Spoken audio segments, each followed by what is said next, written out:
오늘 말씀도 누가복음 15장 11절부터 32절 말씀까지 신약 성경 121페이지에서 122쪽 누가복음 15장 11절부터 32절. 이제 이번 주와 다음 주가 마지막입니다. 끝까지 힘을 내셔서 잘 따라오시기 바랍니다. 찾으신 줄 알고 저와 여러분이 한 절씩 번갈아 가면서 교독하고 마지막 절은 합독하겠습니다. 제가 먼저 봉독하겠습니다. 또 이르시되 어떤 사람에게 두 아들이 있는데 그 둘째가 아버지에게 말하되 아버지여 재산 중에서 내게 돌아올 분깃을 내게 주소서 하는지라. 아버지가 그 살림을 각각 나눠 주었더니 그 후 며칠이 안 되어 둘째 아들이 재물을 다 모아가지고 먼 나라에 가 거기서 허랑방탕하여 그 재산을 낭비하더니 다 없앤 후 그 나라에 크게 흉년이 들어 그가 비로소 궁핍한지라. 가서 그 나라 백성 중 한 사람에게 붙여 사니 그가 그를 들로 보내어 돼지를 치게 하였는데 그가 돼지 먹는 쥐염 열매로 배를 채우고자 하되 주는 자가 없는지라. 이에 스스로 돌이켜 이르되 내 아버지에게는 양식이 풍족한 품꾼이 얼마나 많은가. 나는 여기서 주려 죽는구나. 내가 일어나 아버지께 가서 이르기를 아버지 내가 하늘과 아버지께 죄를 지었사오니 지금부터는 아버지의 아들이라 일컬음을 감당하지 못하겠나이다. 나를 품꾼의 하나로 보소서 하리라 하고 이에 일어나서 아버지께로 돌아가니라. 아직도 거리가 먼데 아버지가 그를 보고 치근히 여겨 달려가 목을 안고 입을 맞추니 아들이 이르되 아버지 내가 하늘과 아버지께 죄를 지었사오니 지금부터는 아버지의 아들이라 일컬음을 감당하지 못하겠나이다 하나. 아버지는 종들에게 이르되 제일 좋은 옷을 내어다가 입히고 손에 가락지를 끼우고 발에 신을 신기라. 그리고 살찐 송아지를 끌어다가 잡으라. 우리가 먹고 즐기자. 이 내 아들은 죽었다가 다시 살아났으며 내가 잃었다가 다시 얻었노라 하니 그들이 즐거워하더라. 맏아들은 밭에 있다가 돌아와 집에 가까이 왔을 때에 풍악과 춤추는 소리를 듣고 한 종을 불러 이 무슨 일인가 묻는데 대답하되 당신의 동생이 돌아왔음에 당신의 아버지가 건강한 그를 다시 맞아들이게 됨으로 인하여 살찐 송아지를 잡았나이다 하니 그가 노하여 들어가고자 하지 아니하거늘 아버지가 나와서 권한대 아버지께 대답하여 이르되 내가 여러 해 아버지를 섬겨 명을 어김이 없거늘 내게는 염소 새끼라도 주어 나와 내 벗으로 즐기게 하신 일이 없더니 아버지의 살림을 창녀들과 함께 삼켜버린 이 아들이 돌아오매 이를 위하여 살찐 송아지를 잡으셨나이다. 아버지가 이르되 예 너는 항상 나와 함께 있으니 내 것이 다 내 것이로 돼 다같이 이 내 동생은 죽었다가 살아났으며 내가 잃었다가 얻었기로 우리가 즐거워하는 것이 기뻐하는 것이 마땅하다 하니라. 아멘. 예, 말씀의 제목을 우리 다 같이 한번 중간에 나오는 내용 읽어보도록 하겠습니다. 자, 시작. 아들을 회복시키시는 아버지. 예, 아들을 회복시키시는 아버지라는 제목으로 함께 말씀의 은혜를 나누도록 하겠습니다. 하나님은 어떤 분이신가 마지막 시간 6번째 설교로 소주제로 이어가도록 하겠습니다. 탕자 이야기는 크게 세 가지 주제를 담고 있습니다. 자, 먼저 하나님을 떠난 죄인의 실체와 죄인의 처지, 그리고 하나님의 은혜가 죄인을 돌이키는 방식과 그 효과와 효력, 무엇보다 하나님이 어떤 분이신지, 다시 말해 하나님에 대한 올바른 이해에 관해 주로 다룬 이야기가 탕자의 비유입니다. 특히 당시 종교 지도자들을 비롯한 유대인들의 잘못된 신앙관을 교정하기 위한 의도가 큰데 우리는 지금까지 예수님의 가르침을 통해 우리 같은 죄인을 인격적으로 대접하시는 하나님, 먼저 사랑하시는 하나님, 그리고 그저 사랑하시는 하나님, 오래 참고 기다리시는 하나님을 찾아보고 발견했습니다. 또한 저 멀리 계셔서 무섭게 심판하시는 무서운 하나님만이 아니라 친밀하고 친근히 여기시는 하나님, 또한 죄인의 회개를 매우 기뻐하시는 하나님에 관해서도 살펴봤죠. 특히 이 이야기의 아버지가 돌아온 아들을 진심으로 기뻐한 사실을 방증하는 명백한 증거가 바로 잔치였음을 살펴봤어요. 물론 방탕하게 살다가 돌아온 동생을 위해 잔치한 이유가 무엇인지 큰 아들조차 이해할 수 없어서 아버지께 시비를 걸었으나 아버지는 아들의 귀향을 죽었다가 다시 살아난 일처럼 여겼기에 잔치하지 않을 수 없었던 것입니다. 자, 그렇다면 아버지는 무슨 이유로 탕자의 회개를 기뻐했을까요? 간단합니다. 비록 훌의 아들일지라도 너무나 사랑하고 아꼈기 때문입니다. 하나님도 마찬가지입니다. 우리 당신 앞에 큰 죄를 저질렀을지라도 우리를 너무나 아끼고 사랑하시기에 하나님은 오래 참고 기다리십니다. 그리고 우리 같은 죄인이 당신 앞에 돌이켜 회개할 때 비로소 생명과 구원을 얻을 수 있기에 하나님은 우리보다 우리의 회개를 더 기뻐하고 또한 천사들과 함께 잔치를 벌이시죠. 그런데 이미 언급했다시피 주의할 점이 한 가지가 있습니다. 무엇입니까? 이 비유의 아버지마저도 하나님의 성품 중 일부분에 불과할 뿐 이 이야기가 하나님의 어떤 전체나 전부를 담은 것처럼 오해해서도 안 돼요. 제 아무리 경건한들 여러분, 인간이 하나님을 온전히 이해하기란 불가능합니다. 하나님을 온전히 이해하고 알 수 있는 것은 오직 완전한 그 나라에서 주님과 온전히 만날 때뿐이에요. 믿으십니까? 그 나라에서밖에는 안 돼요. 다만 이 비유는 하나님의 사랑과 자비, 용서와 용납, 그리고 그분의 선하심과 친밀함에 강조점을 둔 이야기임을 우리가 유념해야 합니다. 그러나 하나님에 관한 내용을 좀 더 살펴볼 필요가 있어요. 오늘이 그 마지막 시간입니다. 특히 아들과 재회하는 아버지의 모습이 또 다른 하나님의 얼굴을 분명하게 보여줍니다. 자, 그렇다면 오늘 우리가 만날 하나님은 어떤 분이실까요? 이런 하나님을 한번 본문을 통해 살펴보십시다. 같이 한번 읽어볼까요? 시작. 아들을 회복시키시는 아버지. 돌아온 둘째는 20절과 22절, 23절처럼 환대받을 줄로 전혀 예상하지 못했는데 아마도 애초부터 그런 대접을 아예 기대하지도 않았던 것 같습니다. 다시 말해 이 둘째 아들은 집에 돌아가면 아버지께서 기쁘게 맞아주시고 또 동네방네 떠들썩하게 잔치하실 거다는 계산으로 돌아온 게 아닙니다. 잘못을 저지른 사람이 여러분 사과와 사죄에 대해서 한번 생각해 보세요. 예전에도 그런 내용을 설교한 적이 있지만 잘못을 저지른 사람이 반성한 이후에 얻게 될 혜택부터 염두에 둔다면 여러분 그것도 결국은 제 이익을 탐하는 일에 불과하고 진심으로 뉘우치는 태도와도 거리가 멉니다. 그러나 이 비유에는 탕자가 그런 꼼수를 부렸다고 볼 수 있는 부분을 찾아볼 수가 없어요. 오히려 돌에 맞는 일이 있더라도 죽으면 죽으리라 하는 심정으로 귀향을 감행했습니다. 왜냐하면 아버지의 용서나 환대 여부와 상관없이 아버지를 직접 찾아뵙고 자신이 저지른 잘못을 진심으로 사과하고 사죄하는 것이 자식된 도리이자 인간된 본분임을 그는 확신했기 때문입니다. 그리고 탕자의 결심과 그의 고백이 담긴 18절과 19절, 21절을 눈으로 한번 보십시오. 아버지 앞에 제 권리를 주장하면서 목을 뻣뻣하게 세웠던 모습은 온데간데 없어졌고 도리어 지난날 저지른 잘못을 진실하게 자백하면서 자신을 한껏 낮추고 있는데 그것은 죄값을 요구하실지라도 달게 받겠다는 그의 중심을 아주 분명하게 보여주는 것입니다. 게다가 자기를 불쌍하게 여기셔서 벌하지 않으신다면 아버지 집에 머슴으로라도 써주시기를 간청하죠. 이 이야기가 어디 비슷하지 않습니까? 마치 수로보니게 여인이 귀신 들린 딸을 고쳐주십사 예수님을 찾아왔을 때 뭐라고 얘기합니까? 주인의 상에서 떨어지는 부스러기를 먹는 개라도 되겠습니다 하며 호소한 모양새와 비슷한 것입니다.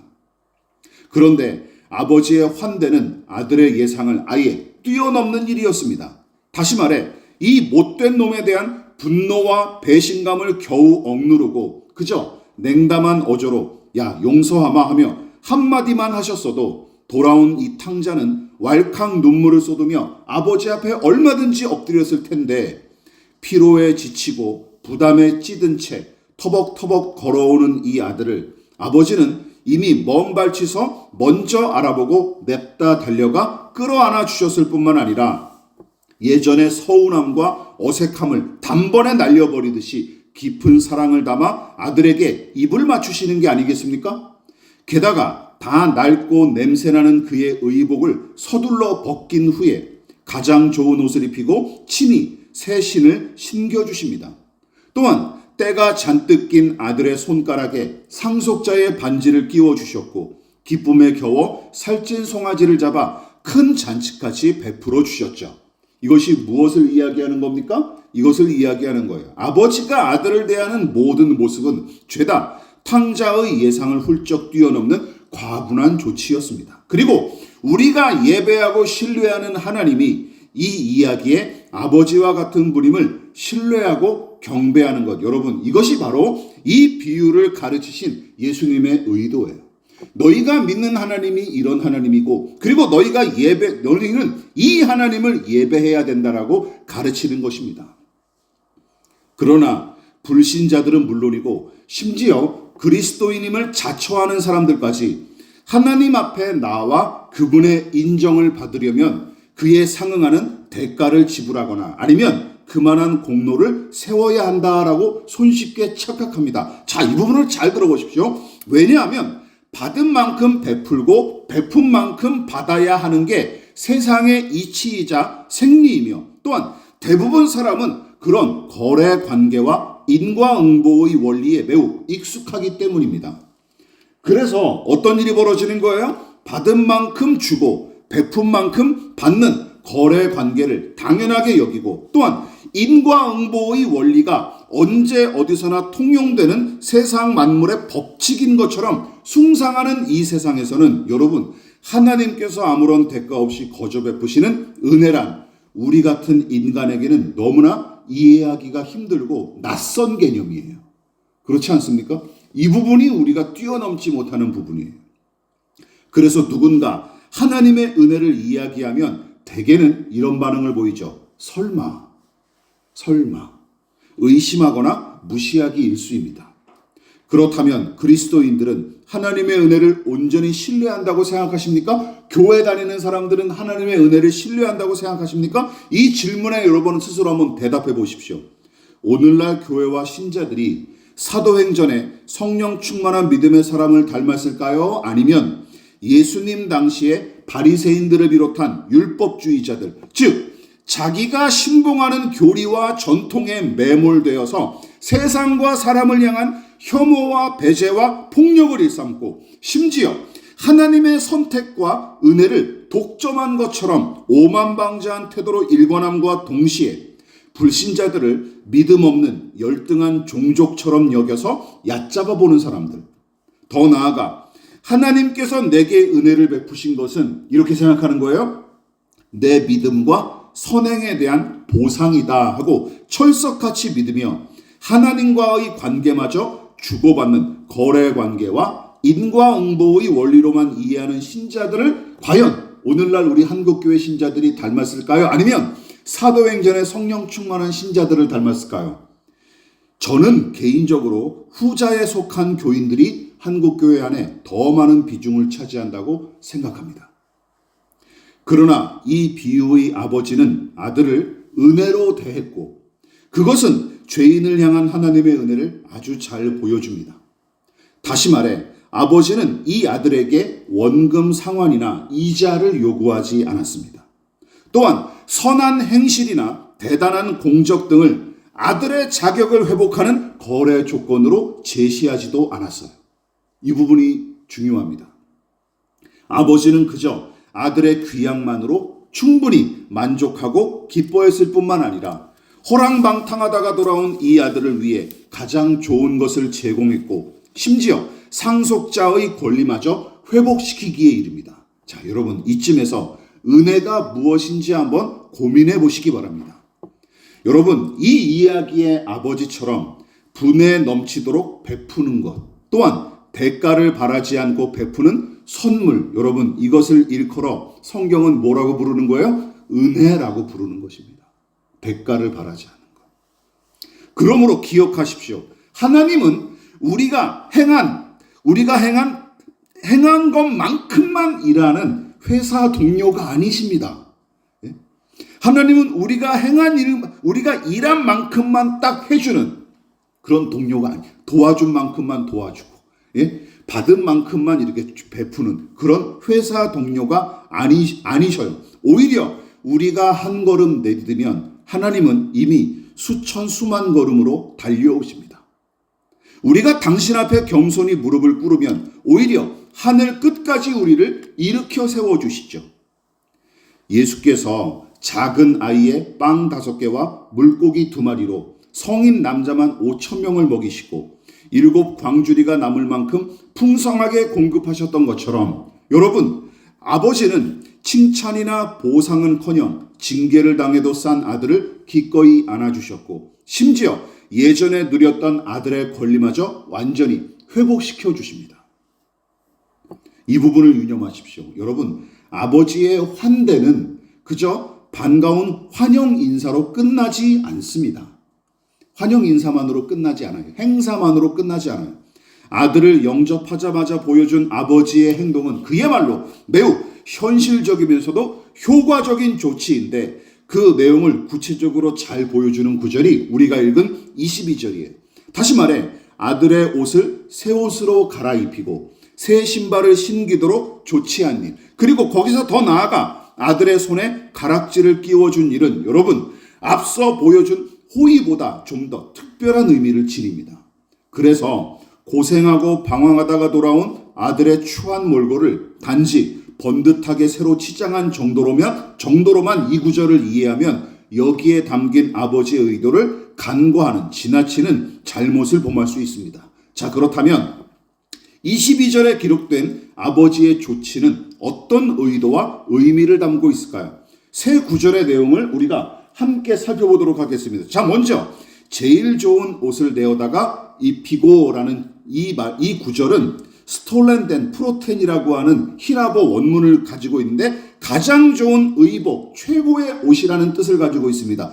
그런데 이 내용이 이 말이 어떤 내용을 가지고 있느냐? 최상급의 의복, 옷이란 뜻은 물론이고 높은 지위에 걸맞은 의복이란 뜻도 포함하고 있는 거예요. 즉 잔치를 벌일 때나 연회 시에 입는 가장 아름답고 고귀한 의복으로 해석하면 어떤 뜻이 나타나는 거예요? 아들을 잔치의 주인공으로 세우기 위한 아버지의 의도가 아주 분명하게 드러나는 것입니다. 또한 이 옷이 특별한 지위를 상징하는 의복이라면 돌아온 아들을 자신의 상속자로서 다시 받아들인다 하는 의미로도 해석이 가능한 거예요. 따라서 단지 새 옷을 갈아입힌 호의 정도로 해석하면 안 되는 것입니다.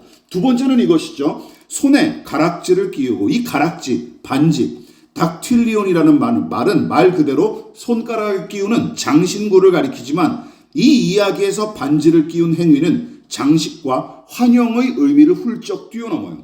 당시의 반지는 왕의 권위를 이어받을 왕자, 아버지의 재산을 물려받을 권리가 있는 상속자가 착용하는 대표적인 장신구로서 여러분, 아버지는 당신의 종으로 써주십사 간청했던 탕자의 생각을 훌쩍 뛰어넘어서 오히려 그의 권리와 지위를 회복시켜 주시겠다는 증표로서 자신의 반지를 빼서 아들에게 끼워준 것입니다. 이것도 무슨 의미가 있는 거예요? 상속자로서의 권리를 회복시켜 주겠다라는 의미가 있는 것이죠.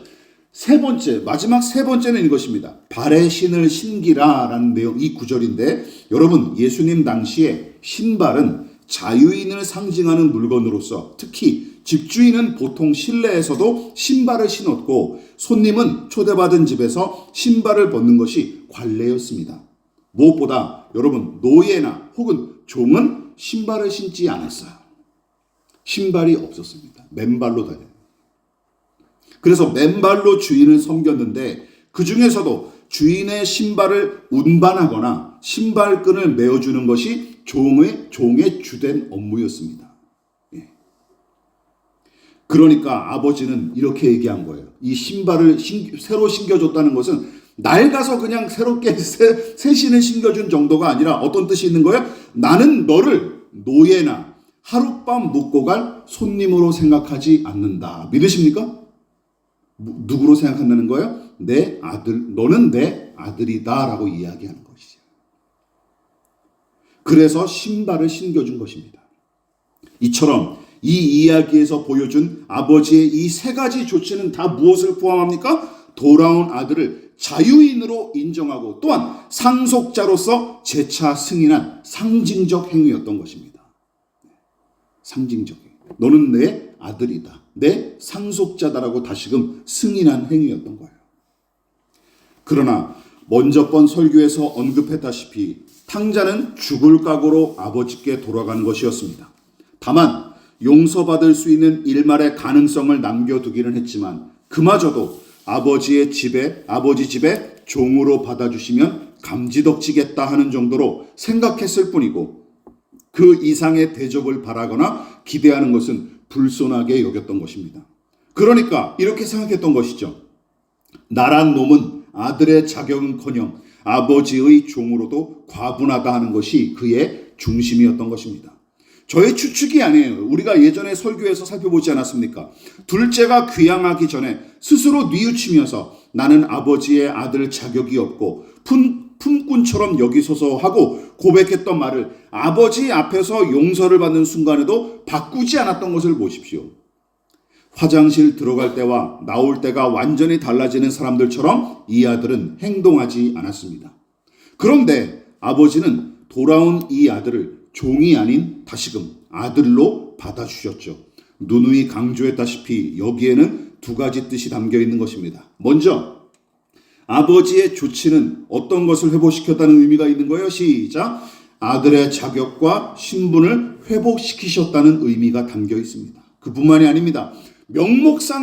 명분만의 회복이 아니라 실제로 아들의 권리와 자유를 회복하셨다는 뜻을 포함하는 것입니다. 즉 아버지의 상속자로서 갖는 실제적인 권리와 자유를 다시금 이 아들은 부여받은 것입니다. 그러나 지금까지 언급한 모든 자격과 혜택은 아버지 곁을 떠나면서 저 스스로 내팽개쳤던 것들이 아니겠습니까? 아버지의 아들인 게 싫다며 저 스스로 호적에 빨간 줄을 긋고 유산만 챙겨서 가출했던 이 아들 아닙니까? 그런 후레 아들이 부끄러움을 무릅쓰고 돌아왔을 때 아버지는 이것저것 따지지 않고 그를 다시금 당신의 아들로 받아주셨으며 상속자의 신분과 권리까지 완전히 회복시켜 주십니다.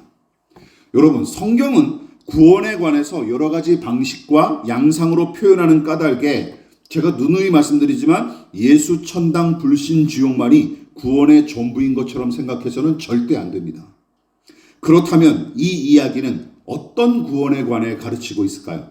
성경이 가르치는 구원의 의미 중 하나가 바로 회복이라는 것입니다. 자, 우선 시편 80편을 같이 읽어볼까요? 시작.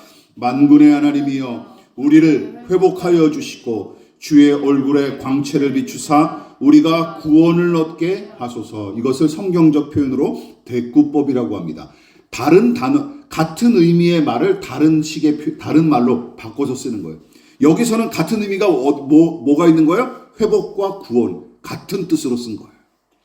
이 시를 쓴 아삽 시인은 구원과 회복을 같은 의미로 보고 기도한 것입니다. 다시 말해 아삽 시인은 구원을 본디의 상태로 돌아가는 회복으로 본 것입니다. 이처럼 성경은 죄인을 회복이 필요한 대상으로 가르치고 있는 거예요. 무엇이 필요한 대상? 회복이 필요한 대상을 죄인으로 보고 있는 거예요. 즉 죄로 더러워지고 망가졌던 이 비참한 상태에서 벗어나는 것, 또한 원래 있던 자리로 다시 돌아가고 그 본연의 가치를 되찾는 것을 의미하는 것입니다. 그렇다면 우리가 지녔던 본연의 가치란 무엇이고 더불어 우리는 어디로 돌아가야 할까요? 회복해야 된다면서요. 이렇게 정리해 볼 수 있습니다. 바로 하나님께서 아름답고 선하게 창조하신 인간 본연의 가치, 그들에게 불어넣으셨던 당신의 아름다운 형상과 영원한 생명의 기움, 그리고 당신과 함께 세상을 다스릴 위대한 청지기적 사명을 되찾고 회복하는 것. 무엇보다 하나님과 친밀히 교제하는 영광을 회복하는 것. 성경은 그것을 가리켜 무엇으로 부르는 거예요? 구원이라고 부르는 것입니다. 구원. 탕자가 먼 나라에서 원래 살던 아버지 집으로 돌아왔듯이 아버지와 끊어진 관계가 다시금 친밀하게 이어졌듯이 스스로 박차고 나가 상실했던 아들의 권리를 다시 얻었듯이 우리가 돌이켜 회개하고 예수님을 믿음으로 영접하면 하나님은 얼마든지 우리를 당신의 자녀로 삼아주시고 우리 본연의 가치와 영광을 온전히 회복시켜 주실 것입니다. 믿으십니까? 이것이 바로 우리가 추구해 우리가 이미 얻은 구원이요 또한 앞으로 더더욱 아름답게 갖고 나가야 될 구원 이후의 모습이라는 것입니다. 말씀을 마무리하도록 하겠습니다. 그러나 예수 그리스도의 공로로 얻은 구원과 회복은 창세기 1장과 2장의 창조로 복귀하거나 회귀하는 게 아닙니다. 예수로 말미암은 구원은 창조의 선함과 아름다움을 회복하는 수준을 넘어서 죄인을 하나님의 자녀이자 예수의 형제로 삼으신 일임을 명심하십시오. 또한 창조 때의 선함과 아름다움보다 더욱 찬란한 영광으로 우리를 부르시고 정결하며 의로운 존재로서 새롭게 재창조하신 일이 바로 예수 그리스도를 통해 얻은 우리의 구원인 것입니다. 믿으십니까? 이것이 우리의 구원이에요. 창조의 영광과 능력을 뛰어넘는 것, 이것이 예수로 말미암은 구원의 영광인 것입니다. 그뿐만이 아닙니다. 로마서 8장은 다음과 같이 신자들에게 가르칩니다. 같이 한번 읽어보겠습니다. 30절 시작. 또 미리 정하신 그들을 또한 부르시고 부르신 그들을 또한 의롭다 하시고 의롭다 하신 그들을 또한 영화롭게 하셨느니라. 골로새서 13장 10절 시작. 새 사람을 입었으니 이는 자기를 창조하신 이의 형상을 따라 지식에까지 새롭게 하심을 입은 자니라. 여러분, 첫 창조의 영광은 그 자체로 복스럽고 아름다운 것입니다. 그러나 예수 그리스도를 통해 죄인을 구원하신 재창조의 영광은 첫 창조 때보다 더더욱 찬란하고 아름답습니다. 그뿐만이 아니죠. 영원 무궁한 효력을 지니기에 완전한 구원으로 부를 만하죠. 물론 탕자는 가출하기 전에도 아버지의 아들이었고 그의 상속자의 권리도 유효했습니다. 그러나 아버지와의 관계가 깨진 탓에 그 명분과 권리는 무용지물로 전락했고 먼 나라에서 허랑방탕했던 삶이 그 사실을 여실히 방증하죠. 아버지는 아들을 잊은 적이 없고 그의 권리도 여전히 아버지는 내가 돌아오기만 하면 너를 다시 회복시켜 주마 작정하고 계셨지만 아들이 멀리 떠났으니까 그 효력과 은혜를 누리지 못했던 거예요.